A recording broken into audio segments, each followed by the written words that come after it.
Welcome to the Fluent English DCD podcast. We are here to make learning English fun, practical, and easy. Whether this is your first time tuning in or you've been with us for a while, we're thrilled to have you here. I'm Jeff. And I'm Emma. No matter where you are on your English learning journey, whether you're just starting, working towards fluency, or refining advanced skills, this podcast is for you. We speak at a medium speed to make it easy to follow, and you can always adjust the playback speed if needed. Each episode of this podcast focuses on a specific topic relevant to everyday conversations. English exams like IELTS and TOEIC, or casual chats with friends. We'll guide you through 5 common questions on the topic, share tips for answering naturally, and teach you 5 useful expressions to boost your fluency. Exactly, Jeff. By the end of each episode, you'll gain practical answers you can use right away, and expressions to make your English sound more fluent and natural.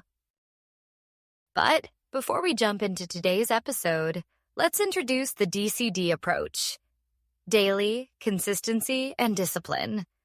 These principles are the foundation of our podcast and your English learning success.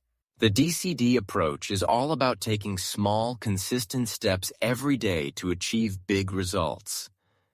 You don't need hours of study or the perfect moment. Just show up daily, even for 10 or 15 minutes. Over time, you'll see amazing progress. Let's break it down. Daily means practicing English every day. It doesn't have to be long. Just a short session can make a difference.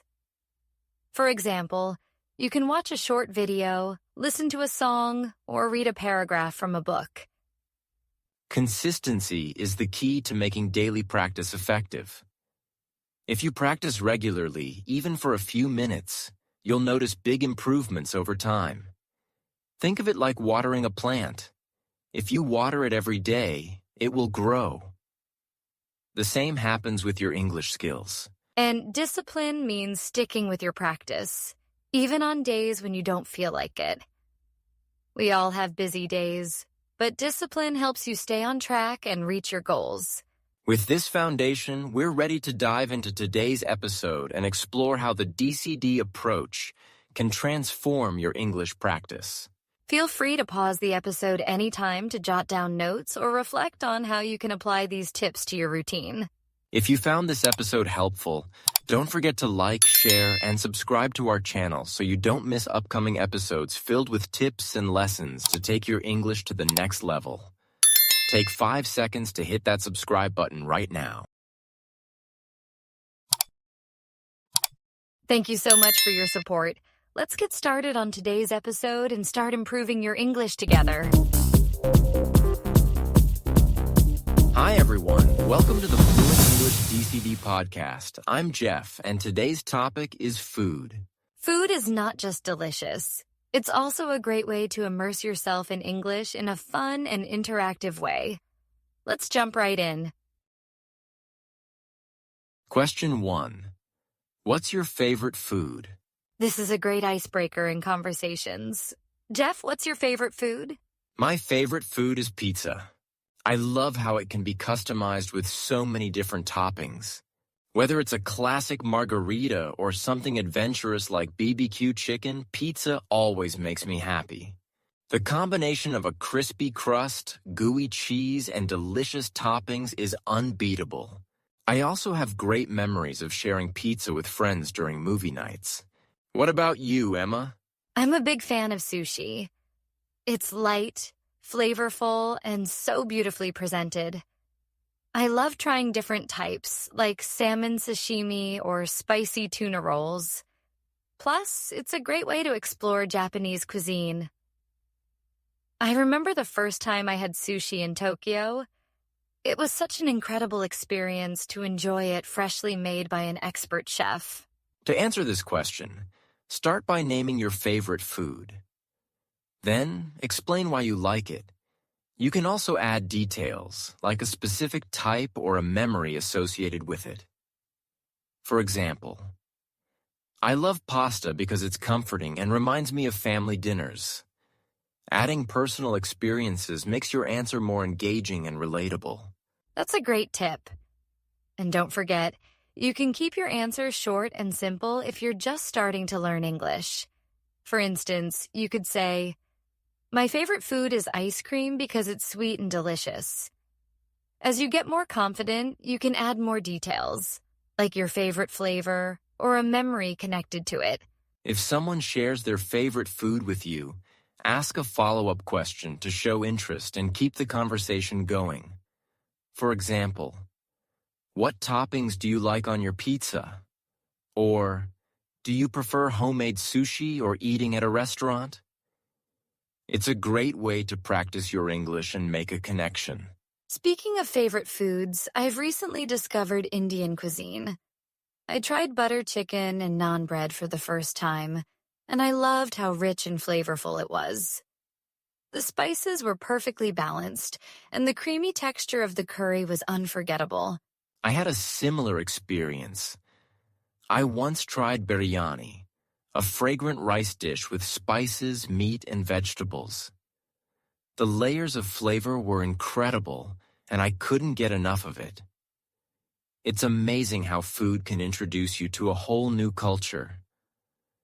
If you've tried something unique, like Indian dishes, it's worth sharing your experience. Question 2. Do you like cooking? Another common question. Jeff, do you like cooking? Yes, I do. I enjoy experimenting with different recipes and ingredients. Cooking is relaxing, and it's also a creative way to try new things. My favorite dish to cook is spaghetti carbonara. I love how it only takes a few ingredients, pasta, eggs, cheese, and pancetta, but creates such a delicious meal. What about you, Emma? I love cooking. It's so satisfying to prepare a meal from scratch. I enjoy baking the most cakes, cookies, and bread. There's something magical about watching dough rise or seeing a cake come out of the oven. One of my proudest moments was baking a layered chocolate cake for my friend's birthday. To answer this question, talk about whether you like cooking and why. Mention your favorite dishes to cook or any special memories you have of cooking. For example, I enjoy cooking because it's fun and I get to share meals with my family. And if you don't like cooking, that's fine too. You can say, "I don't cook often, but I enjoy eating food that others prepare." Or you can mention something you'd like to learn to cook. For instance, "I'd love to learn how to make biryani someday. It seems like such a flavorful and satisfying dish." If the person you're talking to likes cooking, ask them about their favorite recipes or what they enjoy making the most. For example, have you ever tried baking bread?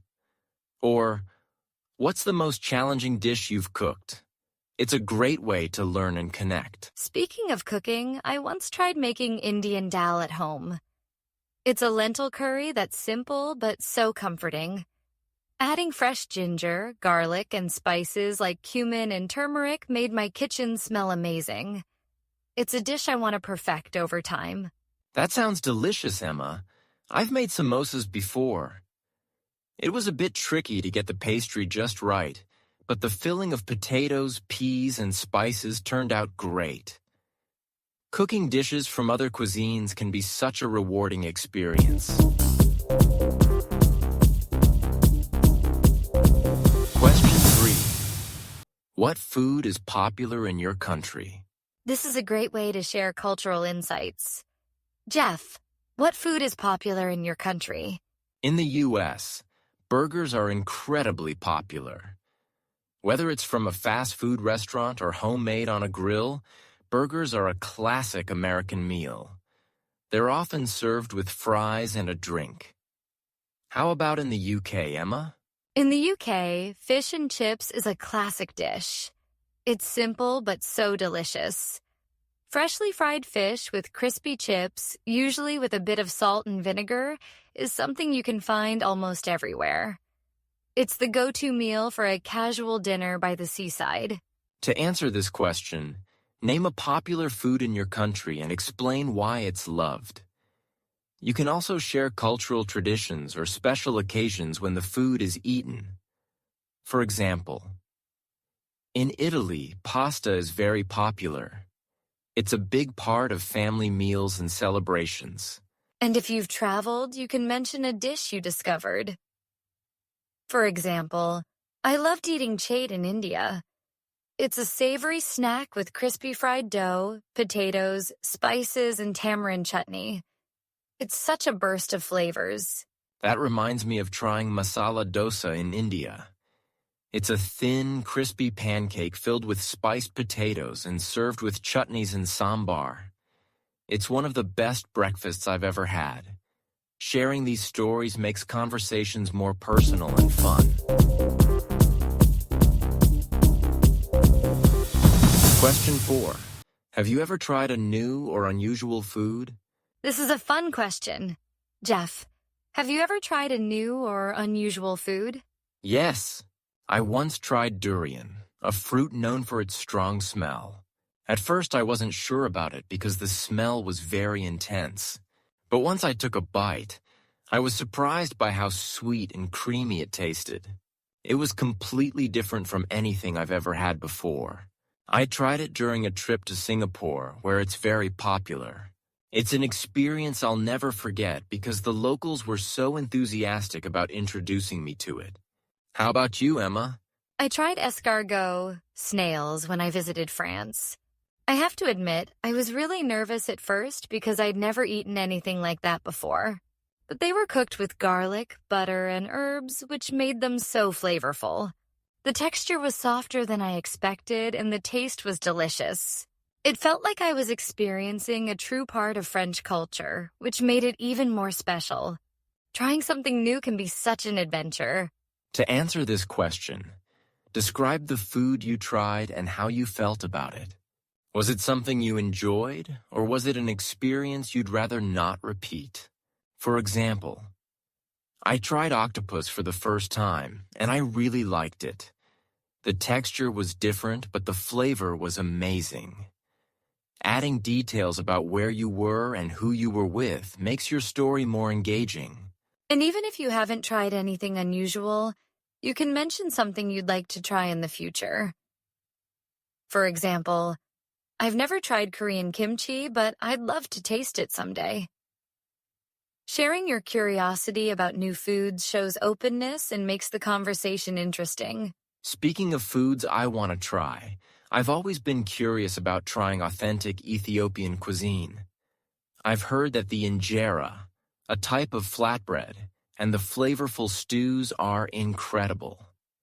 Exploring new cuisines is not just about the taste. It's also about experiencing different cultures. That's so true, Jeff. I'd love to try Japanese street food, like takoyaki, octopus balls, or yakitori, grilled skewers. They look so fun to eat and seem like a great way to learn more about Japanese culture. Sharing these dreams about new food experiences is a great way to bond with others. Question 5. What's a meal you'll never forget? This question is great for sharing meaningful experiences. Jeff, what's a meal you'll never forget? I'll never forget the Thanksgiving dinner I had with my family last year. The turkey was perfectly cooked, and we had all the classic side dishes like mashed potatoes, stuffing, and cranberry sauce. What made it so special was that everyone contributed something to the meal. My sister made an amazing pumpkin pie, and my dad roasted the turkey. We laughed, shared stories, and really enjoyed each other's company. It was such a warm and happy gathering, and it reminded me of how food brings people together. For me, it was a dinner I had in Italy. I tried homemade lasagna at a small family-run restaurant in Florence. The pasta was so fresh and the flavors were layered perfectly with cheese, meat, and tomato sauce. The restaurant had a cozy atmosphere, with candles on the tables and soft Italian music playing in the background. It felt like a scene from a movie. It's a meal I still think about whenever I crave Italian food. To answer this question, talk about a meal that was special to you. It could be because of the food itself, the people you were with, or the occasion. For example, I'll always remember the barbecue we had at the beach with my friends. The food was delicious, and we had such a great time. Don't forget to add details about the setting and the emotions you felt to make your story more engaging. Sharing details like the flavors, the setting, or the people involved makes your story come to life. For example, I'll never forget the spicy flavors of the curry I had in India while sitting in a small restaurant by the river. It was a simple meal, but the taste and the view made it unforgettable. That reminds me of a meal I had at a rooftop restaurant in Bangkok. I tried pad thai with fresh prawns, and the combination of sweet, salty, and tangy flavors was incredible. The view of the city lights made the experience even more magical. Sharing stories like this is a wonderful way to practice storytelling in English and connect with others. Absolutely. Whether it's a holiday feast, a special meal while traveling, or even a simple dinner with loved ones, these moments show how food is more than just nourishment. It's about the memories we create and the connections we share. Now, let's learn 5 fun food idioms that you can use in everyday conversations. 1. Piece of cake. Piece of cake. Piece of cake. Something very easy to do. Example: the math test was a piece of cake. Or, fixing this bike will be a piece of cake. 2. Spill the beans. Spill the beans. Spill the beans. To reveal a secret. Example: don't spill the beans about the surprise party. Or, she spilled the beans and told everyone about the new project. 3. Butter someone up. Butter someone up. Butter someone up. To flatter someone to gain their favor. Example: he tried to butter up his boss before the meeting. Or, she's always buttering up her teachers. 4. Take it with a grain of salt. Take it with a grain of salt. Take it with a grain of salt. Don't take something too seriously. Example: I heard the rumor, but I'm taking it with a grain of salt. Or, take his advice with a grain of salt. He's not an expert. 5. In a nutshell. In a nutshell. In a nutshell. To summarize something briefly. Example: in a nutshell, the movie was amazing. Or, in a nutshell, we need to work harder to meet the deadline. These idioms are a great way to make your English sound more natural and expressive. Try using them in your next conversation. Today, we explored 5 common food-related questions, shared tips to answer them confidently, and learned 5 useful idioms to enhance your English. Food is not just about eating. It's a fantastic tool for connecting with others and practicing English. So, use what you learned today in your next conversation. Don't forget to subscribe to the Fluent English DCD podcast for more exciting episodes. See you next time. Bye, everyone.